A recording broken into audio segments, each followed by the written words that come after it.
lead the product department at Modex. And first of all, I just want to thank you all for being here. Without the likes of you, without developers, I would be out of a job.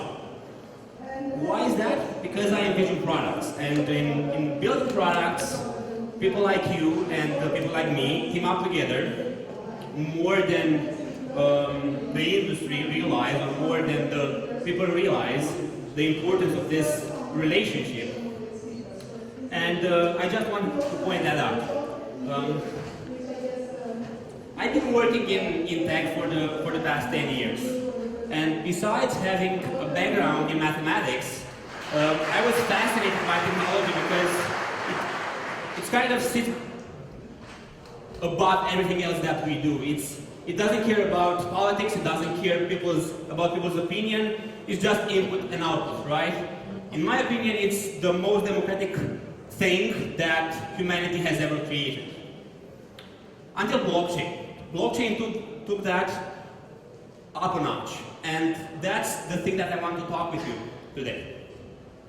How many here have heard about blockchain?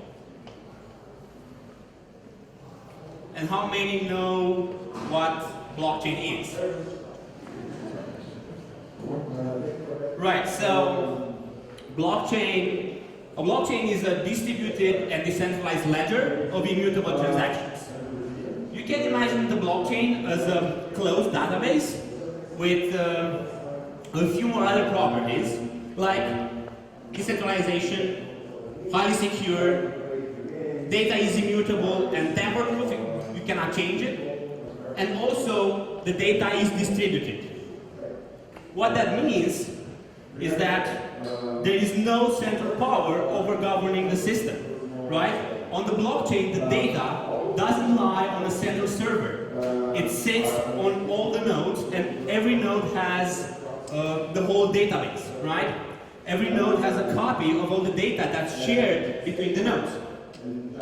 The transactions are bundled together in blocks, and these blocks are chained together in order to create the blockchain. And these blocks have a relationship together. They are linked by hashes, which helps them keeps them secure. But you may ask, okay, what is a hash, right? So a hash is any function that can map data or data of arbitrary size to data of a fixed size. The values returned by a hash function are called hash values, or simply hashes. So here we have an example where we can take any positive number here, and no matter the input, the output would be 2. What that means and why it's used in cryptography and blockchain, it is used because it's irreversible, it's a irreversible function, and you cannot predict the input by seeing the output, right? So you cannot, but just by saying 2, you don't know what was the input. It can be 1, or it can be 1 million, or it can be 64 digits being a positive number. And this is very important to understand, and I hope this helps you get why this is so important. So this technology, or this functions are used in cryptography to link blocks, right? So we take all the information that we have in a block.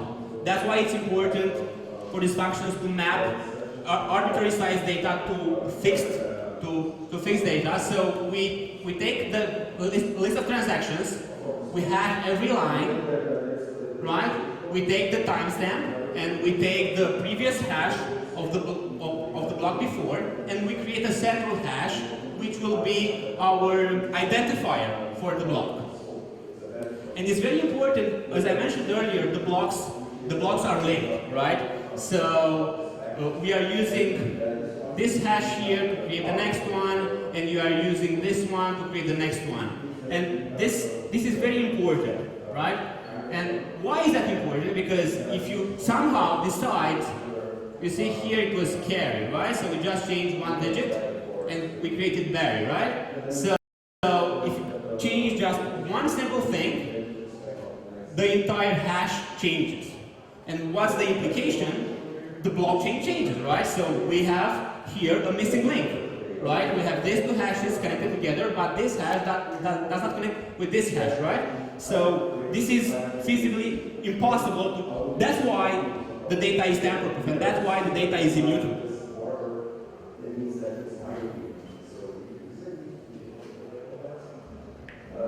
Okay, these principles were first published in a paper in October 2008 by an entity called Satoshi Nakamoto. It can be a person, it can be a group of persons, which first managed to envision the creation of digital money in a decentralized environment. What that means and why it's important? Well, it was the first time that the world managed to create value without having a governing authority, without having somebody saying this is valued at $1 because we say so and because we guarantee it, and you have to trust us because we've been in the market for so long and we have this big of a reputation.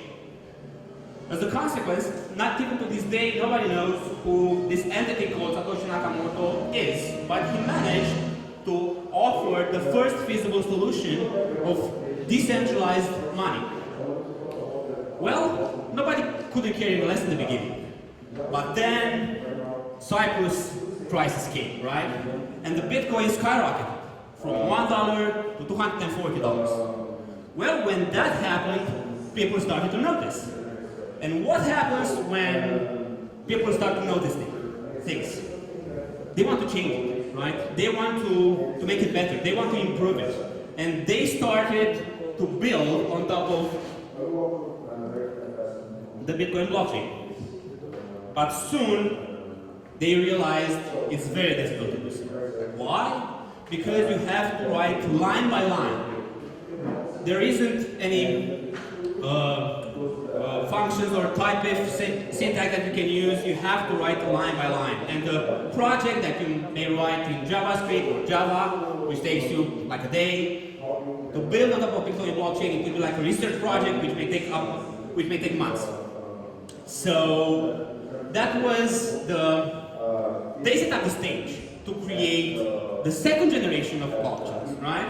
And a guy named Vitalik Buterin came with this concept, and he co-founded Ethereum. And he had a simple vision, and his vision was to help move more than just bits of data which represents value. They wanted to manage the behavior between the entities and the nodes which are managing the blockchain. He wanted to be able to code on top of a blockchain and not have to be a research project, right? So that's why he invented Solidity, which is actually very similar to JavaScript, but with a twist because they were completely different. Because when you deploy a smart contract on top of the blockchain, it's there forever. It's immutable, as I mentioned earlier, and you cannot take it away. That changes the paradigm of building software. So you may ask, okay, what is a smart contract? Right? A smart contract, it's a protocol, it's a single protocol for regulating contracts. It's a piece of code which makes sure that the contract and the negotiation of the contract is executed upon specific parameters which are introduced in the code. That provided us a big opportunity to build decentralized applications with using these smart contracts. So a decentralized application is like a normal application, but all the data that might be sensitive is stored on the blockchain to make sure that it's immutable, that it's transparent, and that is decentralized. Just to give you a quick example of how this can be achieved and why it's important, think about voting, right? Because everybody nowadays talks about the voting, right? So right now, when you vote, you don't know if your vote counted once, twice, or even counted at all, right? You have to trust it, right? Well, in a DApp, in a decentralized application which takes into account voting, right? Your vote will be stored on the blockchain, and as I mentioned earlier, would be immutable, would be transparent, and everybody could see that you voted and that you had the ability to vote, and also that we had the right to vote, right? That we didn't vote twice, for example. And also, it's worth mentioning that these smart contracts helped create something unique in history. It created basically a machine to create wealth or to create money. How many of you have heard of ICOs? Okay, so an ICO is an event in which a tech company unleashes a coin onto the market and wants to use this coin as a mechanic to get funding, and also to have this coin as being part of the ecosystem. So this coin, hopefully, will govern its entire ecosystem. This helped the blockchain industry as a whole to gain attention and to gain traction, for sure, but it also spurred a lot of problems in terms of people coming to the market and just doing fraud, right? Just promising things that they won't going to deliver. And that was the biggest problem that was created by the ICO. The second problem that Vitalik Buterin didn't manage to take into account when he invented Ethereum was scalability. Right, so in 2017, I don't know if you heard,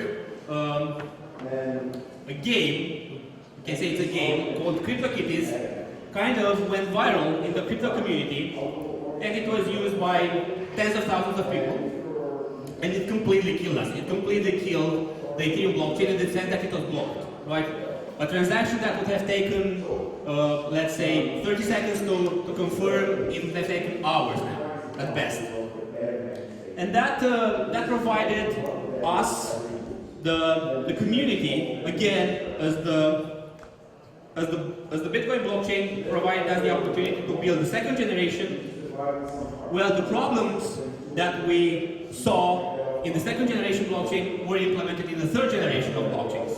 So there are multiple chains which claim to be third generation. One of them is Cosmos, others are Ion or Cardano. And their sole purpose is to solve the scalability, the interoperability, and the sustainability issues. I mentioned earlier the ICOs. If you go right now to CoinMarketCap, there are thousands of coins, right? But they don't talk to each other. They are kind of deaf and dumb, right? And that's why you need a system to be able to provide a technology to interact with each other, right? On top of that, I mentioned earlier that a cat or a game with cats killed the entire Ethereum blockchain, which back then was valued in the tens of billions, right? I think almost 100 billion.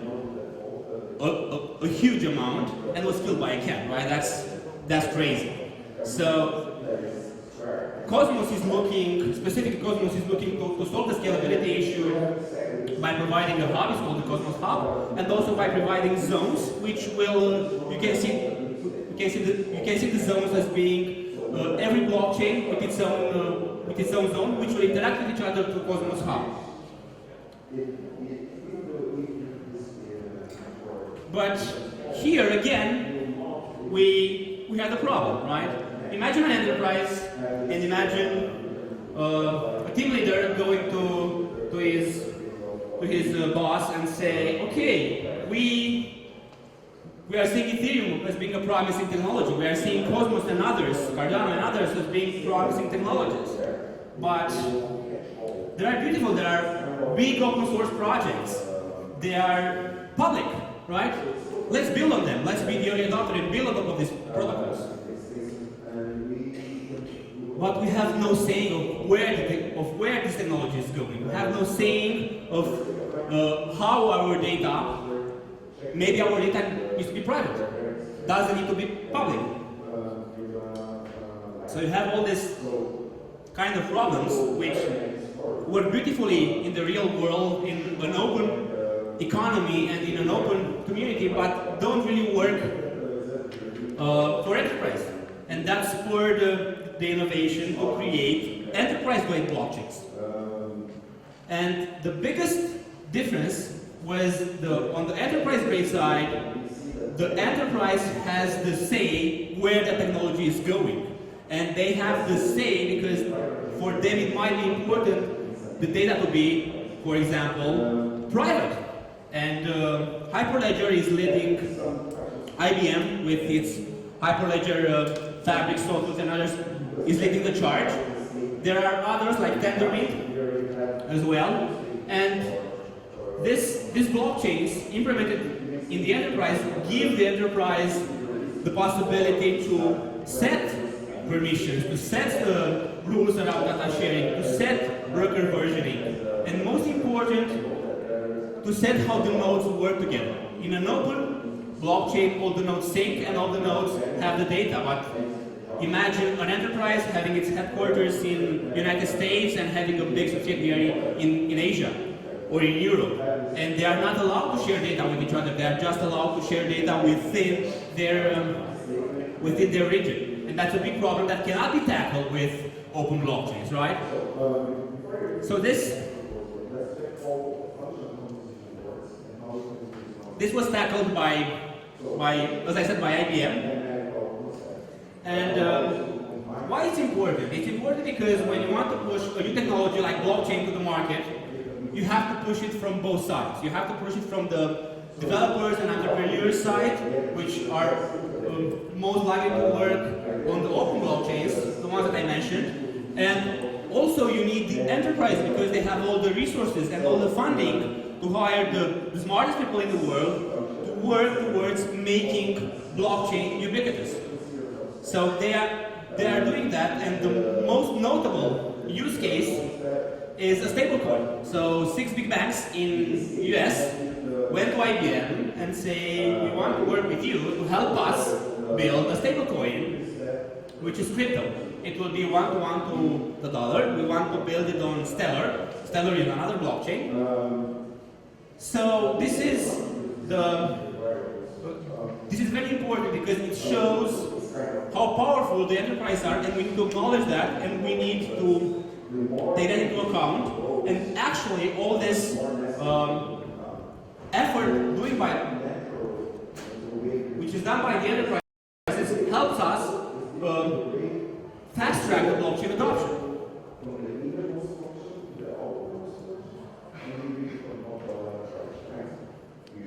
We talked a lot about the technology, and we talked about how it was created, how the blockchain works, what are some examples of the current blockchains on the market, what are the value that they created, how they improved one on the other. But now let's see how all this technology can convert into the real world. How these advantages translate into real world applications.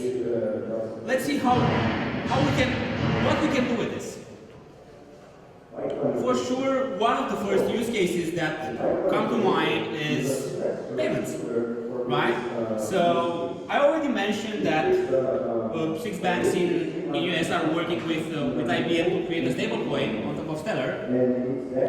And why that is important?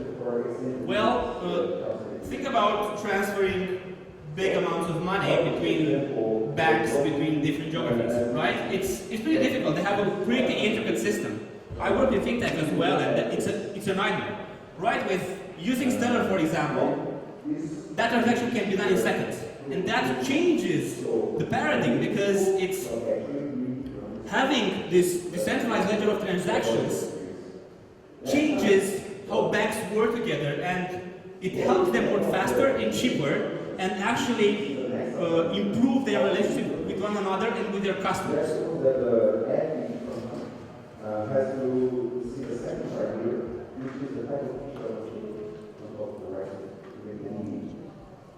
The next big one, which I'm a big fan of, is identity, right? It's very, very difficult right now to streamline the process of getting verified by a bank or by a business. Most of the time it involves face-to-face checking. In case of the bank, you have to be present, you have to give your ID, and it's a process which works, but it's cumbersome. It's cumbersome because it doesn't allow entrepreneurs to come into the market and innovate, because it's the same process that has to stay the same, and it's an offline process most of the time, right?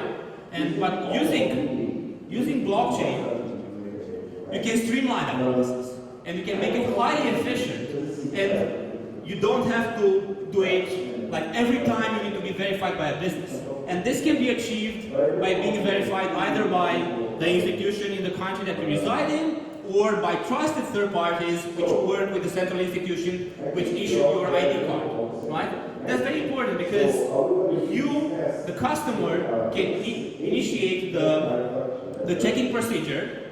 You can pay for it, and after that, you can use the products which is offered by a bank or you can access a loan, we'll see that later. And it's important because all this data can be shared between trusted third parties, and it saves a lot of money, and it streamlines the process of getting verified and having your identity checked.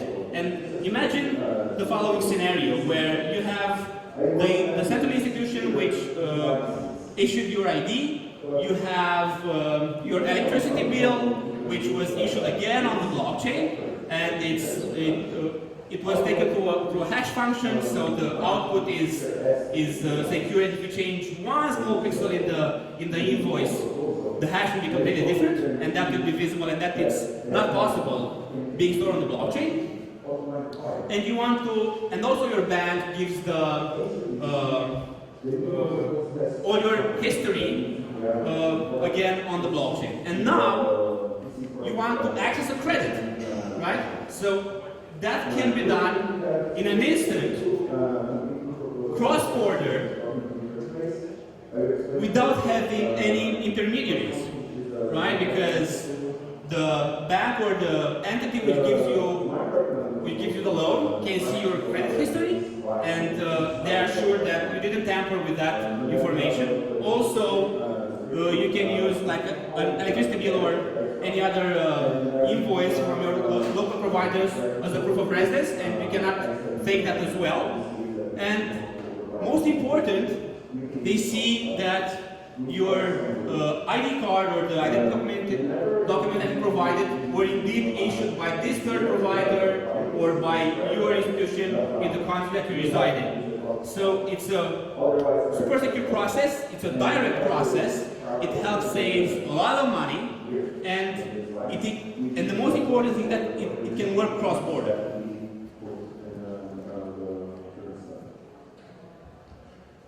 So, if you have a we talked earlier about creating a stable coin on top of Stellar by these big banks in US. And I just want to give a few more examples on how that can help us, the community, the developers, the entrepreneurs, to build on top of that innovation. So right now is a coin called USDC. It's 1-to-1 to the dollar. It's issued by Circle. Circle is a company owned by Goldman Sachs. So the Goldman Sachs holds the funds. So you can go to Goldman Sachs, deposit $100, and they give you 100 USDC, which is crypto, the stable coin, and you trust that 1 USDC equals 1 USD because Goldman Sachs says it. And you trust them the same way you trust them with having your money in their accounts or in their bank. And right now, imagine that an entrepreneur, let's say United States wants to build a new block of apartments, right? And he needs funding. He can issue 2 security tokens, one being an equity token and one being a debt token, to raise funds for the block that he wants to build, right? The community sees that, and it's the first time that they can invest in a property which were not able to before to invest and know like a small part of the property. And these tokens will provide them added value once the property is finished and people come to the property and let's say they lease the apartment, right? Whenever they make a payment to Goldman Sachs, to the US bank account provided for them to pay for their lease, that money goes to Goldman Sachs, and Goldman Sachs transforms it into USDC, and that USDC is distributed first to the debt token holders, and second to the equity token holders. And that process is automatic. You don't have to do anything. You don't have to trust nobody because everything it will be stored on the blockchain. So this is one of the simplest examples to understand how a physical object like a building can be tokenized, can be compliant with the regulations in the United States, and can provide value for the community, and you, the token holder, which invested not necessarily a large amount of money. For sure, in the beginning, only accredited investors will be allowed, but I think in a couple of years that will change.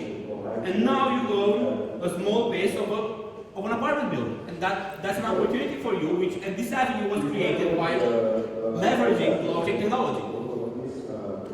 Well, what that means is that in this case, for example, Goldman Sachs and all their partners provided a platform for us entrepreneurs to create microservices on top of their infrastructure. So we see banks transition from providing all the services, all the financial services, to just become holder of funds and to trust them that they hold the funds. And that's very important, in my opinion. The next example, which I hope will ring a bell, it's in healthcare. How many of you hold and have a copy, either digital or physical, of their medical record? Only 2, 3. Great. So imagine that you are traveling, you have an emergency, and you don't know your whole medical history, right? Well, leveraging blockchain technology, a healthcare company can give the power back in the consumer hands by providing them full access of their medical record. Why is that important? Because right now you can leverage this information, which is about you, it's a highly sensitive information, and you know at all times who accesses the data, and they are only allowed to access data through specific protocols. Let's say if it's an emergency and it was accessed by your physician, or if you specifically gave access to that data. And that's important. I personally worked on a project started in Canada for a product for a HIPAA compliant healthcare management app in the US, and using enterprise-grade solutions like Hyperledger software and an agnostic blockchain as database solution, we managed to create a solution. And hopefully it will be pushed into the hospitals and into the networks which have access to data, which have access to patients, in order to help users gain access to their medical record.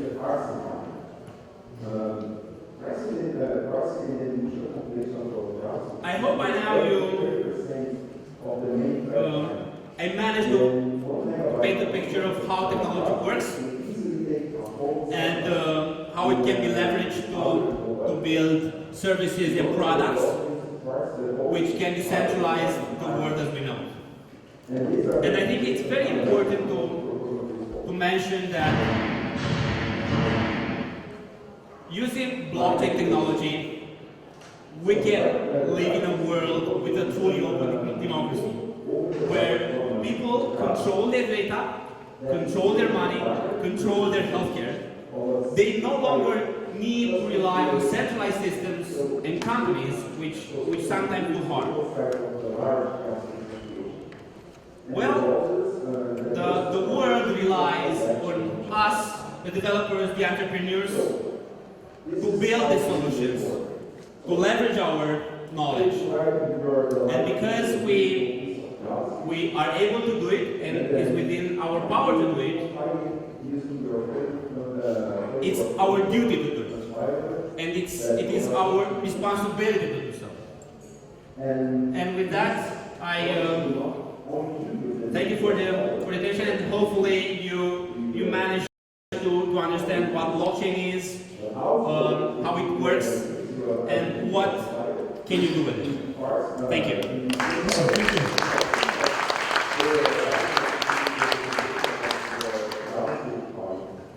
If you have any questions, we can have a discussion. You can ask in both English or Romanian, whatever makes you comfortable.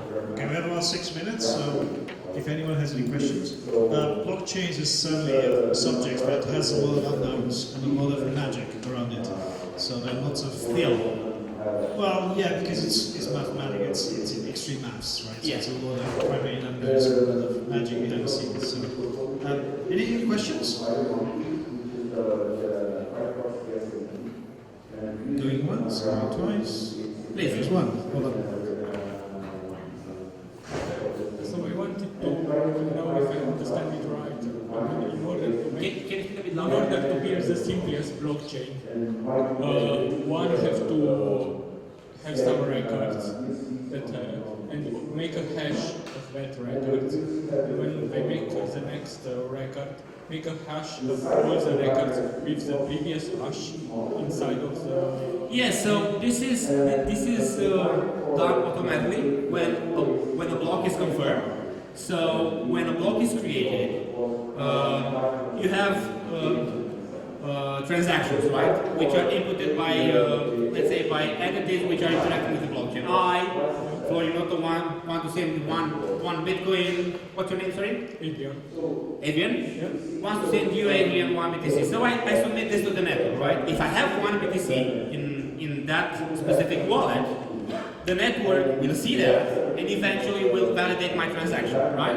And in my case, it will be multiple entities which will do the same with different amounts at the same time, right? So all these transactions will be grouped by timestamp into a block, and also by the amount of fee that you wanted to pay, because you have to pay a fee, right? Either it's gas in the case of Ethereum, you pay in Ether, or in Bitcoin is just a fee. You pay in BTC, in Cosmos it will be Photon, right? So it differs from blockchain to blockchain. So taking into consideration the timestamp and the fee that you are willing to pay, you are placed in the queue, right? And the more fee you pay, the more you are the priority, right?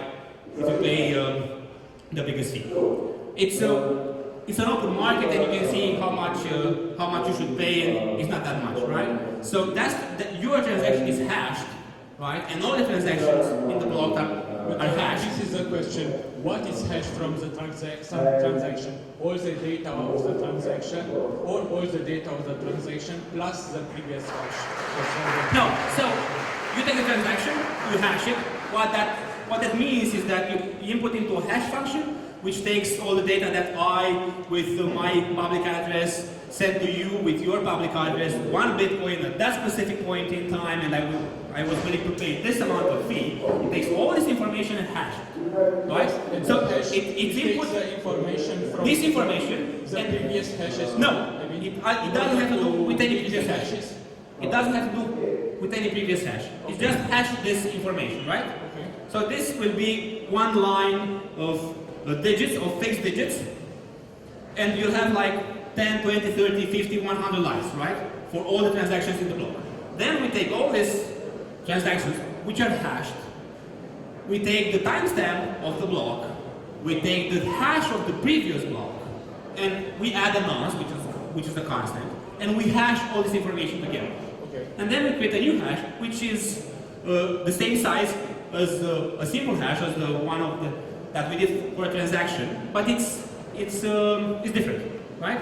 And this hash of a specific block that is next in line is obtained through mining, right? If you want to know what mining is in simple terms, imagine a game that the three of us, he's Dan, we are playing a game, and we say, Dan, let's play the mining game. Think of a number, Dan, between 1 and 1,000, right? And Dan thinks of a number. And then we play the game, and we have to guess the smallest number close to the Dan's number. So Dan says 151, and we start to say numbers, right? To imagine the whole audience. And the winner will be the closest to Dan, but smaller than his number. So this is a very good analogy to how mining works. But you have to add 64 digits and tens of thousands of nodes, right? So the chances of a specific node or miner finding the hash is, I think right now it's 1 under 6 trillion or something. So it's pretty intensive in terms of computational effort. That's a very good example of what's difficult with blockchain. You ask a simple question and the answer has to be complicated, just by nature of how it works. So it's... can I ask the next speaker to come and get ready on stage? If he's in here. What's your feeling on... so there's this trend happening at the moment that say that using so much power for Bitcoin specifically is a bad thing for the environment. Yeah, I completely agree and disagree. Okay. And I completely agree from the point that it's not sustainable for any other blockchain in the world. Right. And that's why Ethereum hopefully this year will move from proof of work to proof of stake. Okay. With their Casper implementation. And I think that's a smart thing. But for Bitcoin, I think it works and it will continue to work. And that's the case just because of the legacy. Yeah, it's not necessarily the legacy, it's just the fact that it consumes so much energy just to mine Bitcoin. Yeah. Do this transaction. Is that really necessary? Is that a thing that you don't get any benefit from wasting that energy? Apart from having a Bitcoin, which in itself is a speculation engine, it's used for a lot of things, and is it... It has other problems. Yeah, no, but I think the ultimate question is it really worth that energy being spent, especially when it's used from renewable sources? Like a world where lots of, we probably saw the stories of GPU being sold by kilo once Bitcoin went down, because you had this mining farms in China, and most of the energy there is coal driven, it's not renewable still.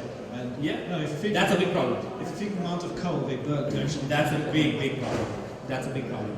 For sure, in the beginning, they didn't thought of the scope and magnitude that will encompass. Because it becomes, you spend more and more energy as the time goes by. Yes, to mine. yes, because the difficulty to mine and find that hash, it's going to be more and more difficult. So it's a very tough question. Again, as I said earlier, I agree and disagree. I completely disagree from the global warming perspective and from the pollution perspective. Disagree? Yes, I disagree. No, sorry, I disagree with the implementation of okay, work. yeah. So I agree with the problems. That's double negative. Yeah, that's double negative.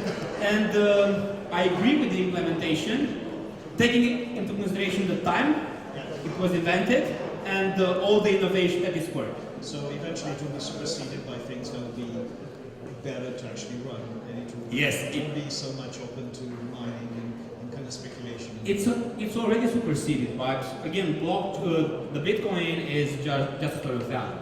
It has no intrinsic functionality.